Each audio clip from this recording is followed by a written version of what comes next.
മതരാഷ്ട്രവാദികളുടെ കൂട്ടുപിടിച്ച് രാഷ്ട്രീയ നേട്ടങ്ങളും ലാഭങ്ങളും ഉണ്ടാക്കിയവർ ജാഗ്രത. ഇത് അരുൺകുമാറിന്റെ ഒരു ഫേസ്ബുക്ക് പോസ്റ്റിന്റെ ചെറിയൊരു ഭാഗമാണ്. ഇതിനകത്ത് അദ്ദേഹം പറയുന്നുണ്ട്, മറ്റു പാർട്ടികൾ BJP ആണ് കൂടുതൽ ഉദ്ദേശിക്കുന്നതെങ്കിൽ പോലും അത് UDF-നും എവിടെയൊക്കെയോ ഡയറക്റ്റ് അല്ലെങ്കിൽ ഇൻഡയറക്റ്റ് ആയിട്ട് അദ്ദേഹം ചൂണ്ടിക്കാട്ടുന്ന ഒരു രീതിയാണ്. നമുക്കറിയാം CPM ഏറ്റവും കൂടുതൽ പറയുന്നത് മത തീവ്രവാദം ഉപയോഗിക്കുന്നത് UDF ആണ് എന്നാണല്ലോ.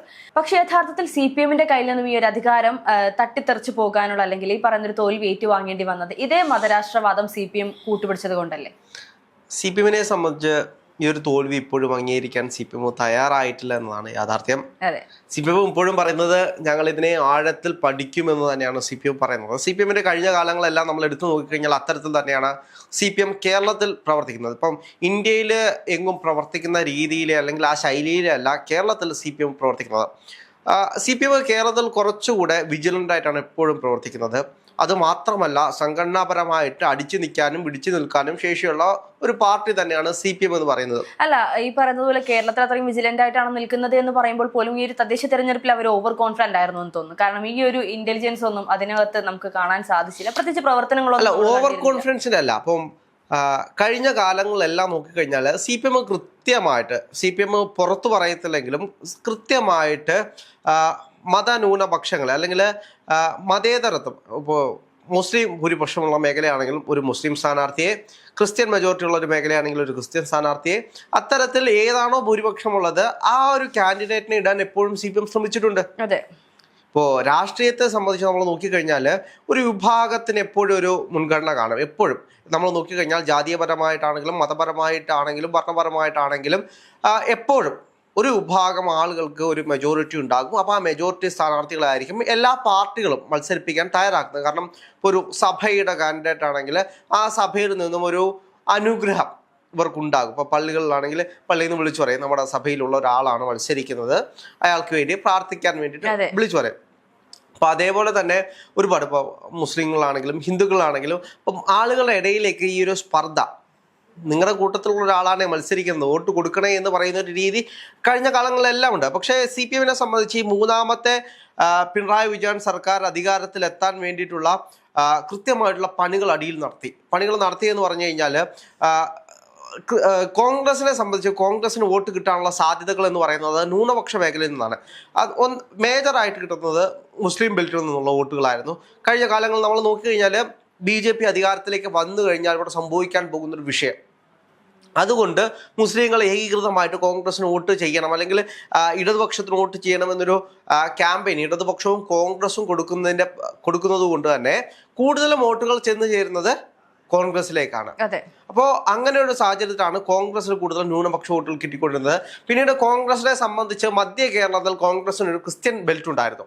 ആ ക്രിസ്ത്യൻ ബെൽറ്റിനെ CPM എടുക്കുന്ന കാഴ്ചയാണ് നമ്മൾ കണ്ടത്. അതായത് നമ്മുടെ KM മാണിയുടെ മകനെ ജോസ് കെ മാണിയെ പാർട്ടിയിലേക്ക് കൊണ്ടുവരുമ്പോൾ ഈ തദ്ദേശ തെരഞ്ഞെടുപ്പിലാണെങ്കിൽ പോലും ഏറ്റവും കൂടുതൽ സീറ്റുകൾ കിട്ടിയ ഒരു സഖ്യ സംഘടന എന്ന് പറയുന്നത് അത് കേരള കോൺഗ്രസ് തന്നെയാണ്. കേരള കോൺഗ്രസ് മാണി വിഭാഗം തന്നെയാണ്. വേറെ ഒരു ഗ്രൂപ്പിനും ഇത്രത്തോളം സീറ്റുകൾ കേരള രാഷ്ട്രീയത്തിൽ ഇന്നേ വരെ CPM കൊടുത്തില്ല. ഇപ്പോഴും പല ആളുകളുമായിട്ടോ അല്ലെങ്കിൽ പല സഖ്യകക്ഷികളുമായിട്ട് CPM വഴക്കിലാണ് അല്ലെങ്കിൽ സംഘർഷത്തിലാണ്. കാരണം എന്താണ്, അവർ ചോദിച്ച സീറ്റുകൾ കൊടുത്തിട്ടുള്ള CPM പക്ഷേ ഏറ്റവും കൂടുതൽ വോട്ടുകൾ കൊടുത്ത് കൂടെ നിർത്താൻ ശ്രമിച്ച ഒരാൾ എന്ന് പറയുന്നത് ജോസ് കെ മാണി തന്നെയാണ്. അതായത് ഒരു ക്രിസ്ത്യൻ ബെൽറ്റിനെ, കോൺഗ്രസ് ഉണ്ടായിരുന്ന ആ ക്രിസ്ത്യൻ ബെൽറ്റിനെ തന്നിലേക്ക് കൊണ്ടുവരാൻ വേണ്ടിയിട്ട് CPM നോക്കി. പക്ഷേ അതൊന്നും വിലപേശില്ല എന്നാണ് യാഥാർത്ഥ്യം. നമ്മൾ നോക്കിക്കഴിഞ്ഞാല് ഈ പറയുന്ന സ്ഥാനാർത്ഥികളെ നിർത്തിയ സമയത്ത് വലിയ പാളിച്ചകൾ CPM-ന് സംഭവിച്ചതായിട്ടാണ് നമുക്ക് മനസ്സിലാക്കാൻ സാധിക്കുന്നത്. കാരണം UDF അത്രത്തോളം ശ്രദ്ധാപൂർവമായിരുന്നു സ്ഥാനാർത്ഥികളെ നിർത്തിയത്. പൊതുജനങ്ങൾക്ക് അറിയാൻ സാധിക്കുന്ന, പ്രാദേശികമായി അത്രത്തോളം ജനങ്ങൾക്ക് വേണ്ടി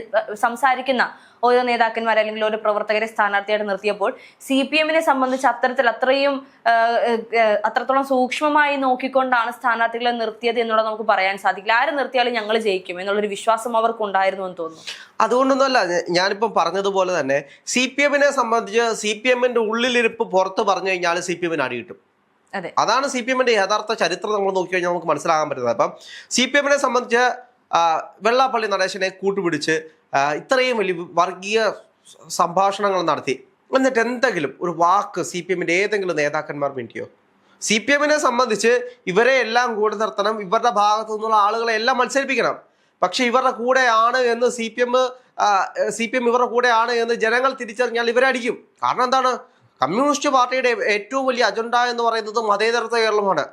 മതങ്ങൾക്ക് അതീതമായി, ശക്തികൾക്കും വർണ്ണങ്ങൾക്കും അതീതമായിട്ട്, മുതലാളിത്തത്തിന് അതീതമായിട്ടുള്ള ഒരു പാർട്ടി എന്ന് പറയുന്നത് കമ്മ്യൂണിസ്റ്റ് പാർട്ടിയാണ്. പക്ഷേ ഈ ഒരു അവസാന സമയം എന്ന് പറയേണ്ടി വരും, തദ്ദേശ തെരഞ്ഞെടുപ്പ് അടുക്കുന്ന സാഹചര്യത്തിൽ CPM-ന്റെ ഭാഗത്തു നിന്നുണ്ടായിരുന്ന പെരുമാറ്റങ്ങൾ നമ്മൾ അതിനെയൊക്കെ തല്ലിത്തെറിപ്പിക്കുന്ന രീതിയിലേക്ക്, അല്ലെങ്കിൽ ആ ഒരു കൺസെപ്റ്റിനെ എതിരായിട്ടുള്ള, അതുകൊണ്ടാണ് CPM-ന് അടി കിട്ടിയത്. വെള്ളാപ്പള്ളി നടേശനെ കൂടെ നിർത്താൻ നോക്കി, NSS-ന്റെ സുകുമാരൻ നായരെ കൂടെ നിർത്താൻ നോക്കി, ക്രിസ്ത്യൻ ബെൽറ്റുകൾ നോക്കി, മുസ്ലിം ബെൽറ്റുകൾ നോക്കി, മത നേതാക്കന്മാരെ പോയി കണ്ടു. ഇതിനപ്പുറത്തേക്ക് വർഗീയത അല്ല, ഇതിനൊക്കെ അപ്പുറത്തേക്ക് ഹിന്ദു ബെൽറ്റിനെ കൂടെ നിർത്താൻ വേണ്ടി ശബരിമലയിൽ ആഗോള അയ്യപ്പ സംഗമം നടത്തി. ഇതെല്ലാം എന്താണ്? അതായത് മതങ്ങളിൽ ജീവിക്കുന്ന ആളുകളെ തങ്ങളുടെ കൂടെ നിർത്തണം. ഇപ്പൊ മതമാണല്ലോ കേരളത്തിലെ ഏറ്റവും വലിയ വിഷയം എന്ന് പറയുന്നത് സബ്ജക്റ്റായിട്ട് മാറിക്കൊണ്ടിരിക്കുകയാണ്. ഇപ്പൊ കഴിഞ്ഞ കാലങ്ങളിൽ നമ്മൾ നോക്കിക്കഴിഞ്ഞാൽ ഇത്രയും വലിയ മതം പറയുന്ന ആളുകൾ ഇവിടെ ഇല്ലായിരുന്നു. പക്ഷെ ഇന്നത്തെ കേരളത്തിൽ നോക്കിക്കഴിഞ്ഞാൽ മതം പറയുന്ന ആളുകളാണുള്ളത്. അപ്പം മതത്തെ കൂട്ടുപിടിച്ചുകൊണ്ട് വോട്ട് ബാങ്കുകൾ കൈകടത്താമെന്നുള്ള CPM-ന്റെ അതിമോഹം, അല്ലെങ്കിൽ ഓവർ കോൺഫിഡൻസ്, അത് പുറത്തേക്ക് വന്നു. ജനങ്ങളോട് പറഞ്ഞു തുടങ്ങി. അതാണ്ട് വെള്ളാപ്പള്ളി നടേശൻ ഞങ്ങളുടെ കൂടെ ഉണ്ട്, സുകുമാരൻ നായർ ഞങ്ങളുടെ കൂടെ ഉണ്ട്, അതായത് മുസ്ലിം മതപണ്ഡിതന്മാർ നമ്മുടെ കൂടെ ഉണ്ട്, അതുകൊണ്ട് ഞങ്ങൾ വോട്ട് ചെയ്യണമെന്ന് പരസ്യമായിട്ട് പറഞ്ഞതുകൊണ്ടാണ് ഈ അടി കിട്ടിയത്.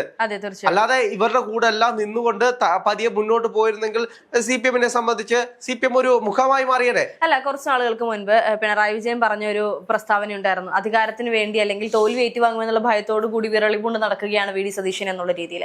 പക്ഷേ ഈ ഒരു പ്രസ്താവന ഇപ്പോൾ ഏറ്റവും കൂടുതൽ കറക്റ്റ് ആയിട്ട് വന്നിരിക്കുന്നത് CPM-നാണെന്ന് തോന്നുന്നു. കാരണം തദ്ദേശ തെരഞ്ഞെടുപ്പിൽ തിരിച്ചടി നേരിടേണ്ടി വന്നപ്പോൾ നിയമസഭാ തെരഞ്ഞെടുപ്പിൽ ഇനി എന്താകുമെന്നുള്ളൊരു ഭയം കൊണ്ട് അവർ തന്നെയാണ് ഈ പറയുന്ന തദ്ദേശ തെരഞ്ഞെടുപ്പ് സെമിഫൈനൽ ആണ് എന്ന് പറഞ്ഞു വെച്ചിരുന്നത്. പക്ഷേ അതേ ആളുകൾ തന്നെ ഇപ്പോൾ നിയമസഭാ തെരഞ്ഞെടുപ്പ് അടുക്കുമ്പോൾ ഇനി എന്ത് എന്നറിയാതെ ഓട്ടപ്പാച്ചിൽ നടത്തുന്ന ഒരു രീതിയിലേക്ക് കാര്യങ്ങൾ പോയിക്കൊണ്ടിരിക്കുകയായിട്ട് നമുക്ക് മനസ്സിലാക്കാൻ സാധിക്കുന്നത്. ഈ ഇപ്പം അരുൺകുമാർ പറഞ്ഞ പ്രസ്താവനയാണെങ്കിലും ഈ ഒരു വർഗീയത അല്ലെങ്കിൽ മത രാഷ്ട്രവാദം എന്നൊക്കെ പറയുമ്പോൾ അത് ഏറ്റവും കൂടുതൽ നടത്തിയിരുന്നത് ഇപ്പൊ നമ്മൾ സംസാരിച്ച ഞാൻ ഇപ്പൊ കേരളത്തില്, അതായത് ഇപ്പോ എല്ലാവരും പറയുന്നത് എന്താണ്? ഭരണവിരുദ്ധ വികാരമാണ് ഇതിൻ്റെ എല്ലാം പ്രധാനപ്പെട്ട കാരണം എന്ന് പറയുന്നത്. പക്ഷേ ഞാൻ മനസ്സിലാക്കിയ അനുസരിച്ച് ശബരിമലയാണോ CPM-നെ ഇത്രയും കുടുക്കിയിട്ടുള്ള ഒരു വിഷയം? നമ്മൾ പല മുസ്ലിം കമ്മ്യൂണിസ്റ്റുകാരുണ്ടല്ലോ, അതായത് മുസ്ലിം വിഭാഗത്തിൽ നിന്നുള്ള കമ്മ്യൂണിസ്റ്റുകാരോട് അവരോട് നമ്മൾ ചോദിച്ചു കഴിഞ്ഞാൽ അവർ ആദ്യം പറയുന്നത് ശബരിമലയിൽ ഇവന്മാർ കക്കാൻ കയറിക്കൊണ്ടാണ് ഈ വിഷയങ്ങളെല്ലാം ഉണ്ടായത്. അപ്പൊ അവരുടെ മനസ്സിൽ എന്താണ്? അവരെ സംബന്ധിച്ച് അവർ കൂടുതലും മറ്റുള്ള മതങ്ങളെ റെസ്പെക്ട് ചെയ്യുന്ന ആളുകളാണ്. അപ്പോൾ അവരെ സംബന്ധിച്ച് അവരുടെ വായിൽ നിന്ന് ആദ്യം വരുന്നത് എന്താണ്? ഭരണവിരുദ്ധ വികാരമൊന്നുമല്ല, ശബരിമല വിഷയം. ശബരിമല പോലും, അയ്യപ്പനെ പോലും കൊള്ളയടിച്ച് കള്ളന്മാർ അവിടെ ഇരിക്കുന്നതെന്നുള്ള ആ ഒരു ഡയലോഗ്, അത് CPM-ന്റെ അനുയായികളായിട്ടുള്ള, അല്ലെങ്കിൽ CPM-നെ എല്ലാ കാലവും തുണച്ചിട്ടുള്ള കമ്മ്യൂണിസ്റ്റുകാരായിട്ടുള്ള മുസ്ലിം വിഭാഗത്തിൽപ്പെട്ട ആളുകൾ, അവരുടെ സംസാര ശൈലിയിൽ പോലും ശബരിമലയാണ് ആദ്യം ഒരു ഊന്നൽ കൊടുക്കുന്നതെങ്കിൽ കൃത്യമായിട്ട് നമ്മൾ നോക്കിക്കഴിഞ്ഞാൽ ശബരിമല തന്നെയാണ്. അയ്യപ്പൻ കൊടുത്ത പണിയാണ് ഈ തെരഞ്ഞെടുപ്പ്.